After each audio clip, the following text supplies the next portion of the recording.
खुद की बेइज्जती होते देख रोशनी ने रेणुका को भी मजा चखाया। जी हाँ दोस्तों, सीरियल होने की आशा में जबरदस्त ड्रामा शुरू हो चुका है। पूरे देशमुख हाउस की नींव अब हिलने वाली है, क्योंकि रोशनी एक ऐसा कदम उठाने वाली है जिससे रेणुका का घमंड चकनाचूर हो जाएगा और भरी महफिल में अपनी बेइज्जती देखकर रेणुका सदमे से बिखर जाएगी। जिस रोशनी को रेणुका ने भोली भाली और संस्कारी बहू समझा था, आज वही रोशनी अपनी बुलंद आवाज में रेणुका को सबक सिखाने वाली है और उसकी औकात दिखा देगी। दोस्तों, यहीं से ट्रैक की शुरुआत होती है।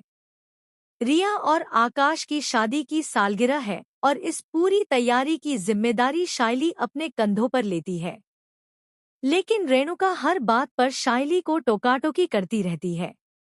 उसके हर अरेंजमेंट में दखलंदाजी करती है, क्योंकि हमेशा की तरह रेणुका सब पर दबाव बनाकर खुद को सबसे ज्यादा काबिल और महान साबित करना चाहती है। रेणुका पहले ही ऐलान कर चुकी है कि एनिवर्सरी में होने वाले कार्यक्रमों में गायन प्रदर्शन वही करेगी और इसी बात पर जोर देती है कि उसका ही प्रोग्राम स्टेज पर सबसे पहले होना चाहिए। दूसरी ओर दिखाया जाता है कि रोशनी पिछले कई दिनों से परेशान है, लेकिन रेणुका उसकी परेशानी समझने के बजाय बार बार यही कहती है कि रोशनी नाटक कर रही है ताकि वह अपने पति तेजस को वश में कर सके। रेणुका के इस रवैये से रोशनी बहुत ज्यादा दुखी हो चुकी है। आगे एनिवर्सरी पार्टी की शाम आती है। शाइली की तैयारी अब चरम पर होती है। रिया और आकाश स्टेज पर आते हैं और अपनी पहली सालगिरह पर इतनी सुंदर तैयारी देखकर खुश हो जाते हैं। छोटी मोटी परफॉर्मेंस शुरू होती है और तभी मंच पर पहुंचती है रेणुका देशमुख, अहम भरी मुस्कान, भारी भरकम साड़ी और माइक हाथ में लेकर।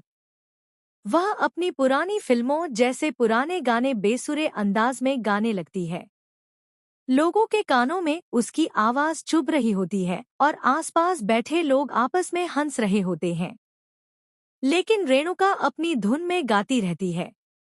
जैसे ही उसका गाना खत्म होने वाला होता है, रोशनी अचानक स्टेज पर आती है और रेणुका के हाथ से माइक छीन लेती है। सब लोग हैरान रह जाते हैं, लेकिन राहत की सांस भी लेते हैं कि रेणुका का गाना आखिरकार बंद हुआ। रेणुका गुस्से में रोशनी पर चिल्लाती है कि उसने उसका परफॉर्मेंस क्यों नहीं पूरा होने दिया। रोशनी हल